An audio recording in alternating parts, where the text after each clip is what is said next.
Our next speaker, Luke Chamberlain, is actually the Victorian Forests campaigner for the Wilderness Society. So would you please welcome Luke Chamberlain?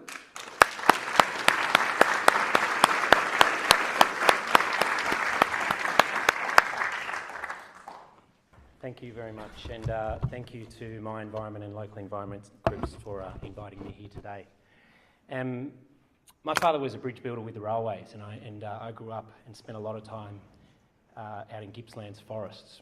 I do live in Melbourne, so I'm not a local to this area, but often when I'm talking to those in the industry, I'm kind of harangued and harassed for being from Melbourne.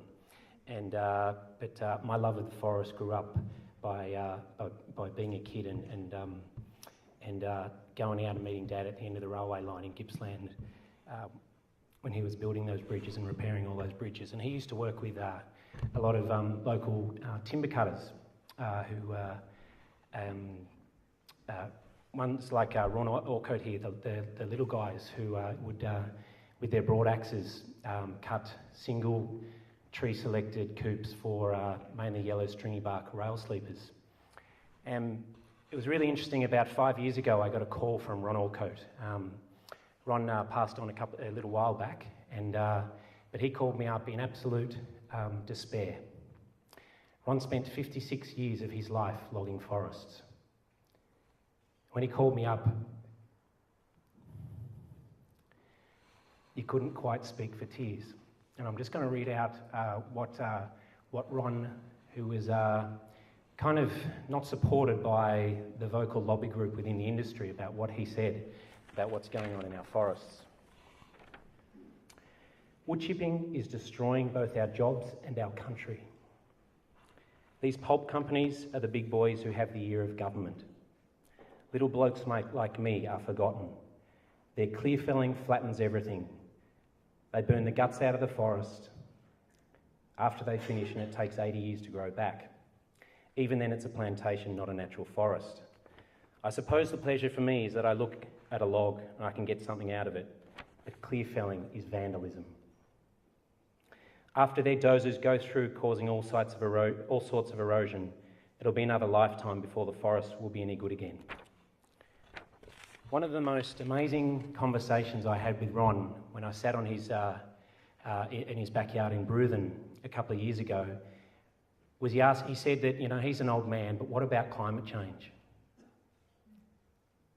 A year and a half ago, I was over in Barcelona at the World Conservation Congress, where one of the most incredible reports by one of the most conservative banks on earth was released. It was called The Economics of Ecosystems and Biodiversity. And what it said was this: forget the global financial crisis. Every year, because of loss and logging of the world's forests alone, we lose between $2 and $5 trillion in lost ecosystem services. We do not measure that anywhere, and we continue to do what we do. I want to share something with you, because this is a recent report. We continually hear that logging in native forests is sawlog driven. Well, on page 94 of about 170 or odd page report that was released recently by the Australian government called the Pulp and Paper Strategy, we found this little perler of a line, and I'll read it to you. The resource that comes from the sustainably managed native forest estate is required by the pulp and paper industry, and this is the crux of this, which provides demand anchors that ensure continuing access and supply of native forest timber to other sectors of the economy. Just to sum this up simply, wood chipping drives this industry. We continually sort of hear that, if we do anything with native forest, then the sky's going to come down in Victoria's logging industry. Well, the statistics, and I've been asked here today to talk a little bit about statistics, tell a vastly different story. What this graph shows, and I'll go over here, in 2007, 2008, about 6.5 million tonnes of sawn timber came out of Victoria. Log production came out of Victoria. 1.9 million tonnes of that was from native forests, less than a third. Okay? Of that 1.9 million tonnes, as we saw before, 70% goes directly to pulp logs, and then with a very low rate of recovery from the rest of the wood, upwards of 85% of the rest of that ends up as wood chips, waste and sawdust. What I'm holding here in my hand, I'm going to pass this around. Can I get you to pass this around? I want you to look at this lovely little piece of wood and send it on to someone beside you. We're constantly told that we can't get value-added products, floorboards, and other things from plantations. Well, what we have here in front of us is a plantation-grown piece of wood that is a perfectly good floorboard, more durable than any species coming out of Southeast Asia. The reason why we do not look to the future to put more of these things in the ground is because we've been granted a gift from the people of Victoria just to continually go and log what's there in the first place. We are not planning for our future. This graph is the interesting one. You might have seen brochures in the past put out by VIC Forests and others with a person, or by industry, with a person with a cello. Well, again, this is a graph 2007-2008 of wood production in Victoria. This little yellow sliver here is the high-value wood coming out of native forests. From midday all the way back to this point here is your plantation logs. The rest of it's native forest. That's wood chipping. That's low-value products, palings, pallets, roof battens that we can replace in plantations. And the little yellow sliver here are the apparent cellos. Okay? If that's what's driving the industry, what on earth is this graph?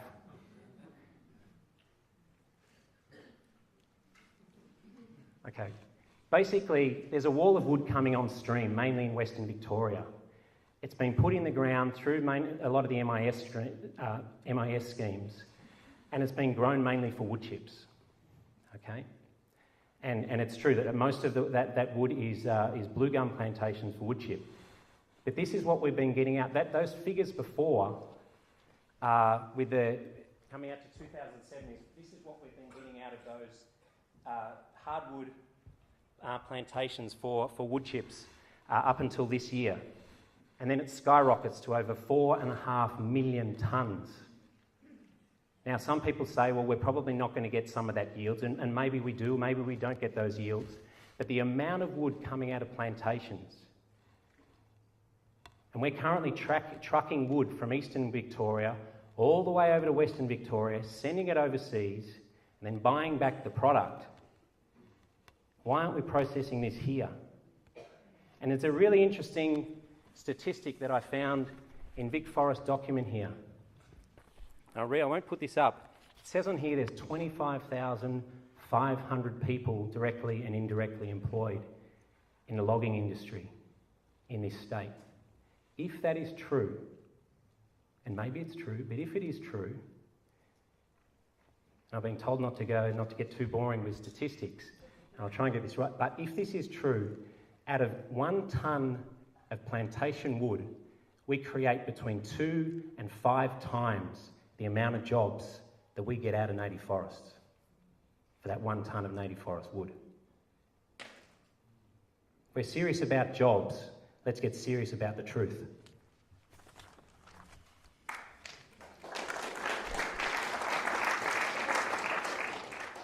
This is what's coming out of this year.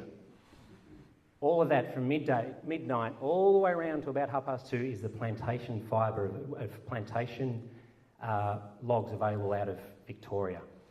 And the native forest continues to get squeezed out there, and that tiny little sliver there, if we can't get that out of plantations, why are we clear fell logging? Why aren't we just going to get that wood, selectively logging to just create those high value products that we're already starting to get out of plantations? Nearly done. I've got to. Okay. This just shows it in a different perspective. Okay. The sky is not going to fall down if we do something different with our native forests. keep going. I probably don't have enough time for some of the trends. I might just leave it on this slide. I've been asked to. I'll be happy to talk to people afterwards a lot more about these statistics. I've got too many of them in my brain, and I don't want to bore you with them. But I just do want to talk about the trends. In 1970, in this state, there were 320 native forest sawmills. VIC Forests deals with 23 businesses, some in a couple of locations like Guns, and we welcome Guns to Victoria from Tasmania. I say that, we know what they're up to down there, but we are in dialogue with them, and they are looking for a social licence. There were 320 mills in Victoria in the 1970s. There's 23 left, and we're logging more now than we've ever done before. A little while ago, I got a phone call from another timber worker who was just basically, he's just had it with what's going on out there. He said, this is not timber production, this is open cut tree mining. The old sleeper cutters are gone. When one of the trucks rolled past the front of Ron's house that day, we counted 56 log trucks coming down the Omeo Highway in one afternoon, 56. And he looked at me and said, one of those will do me for a whole year. Let's look to a different future. Let's look to a different future that brings communities together and no longer divides them. Thank you.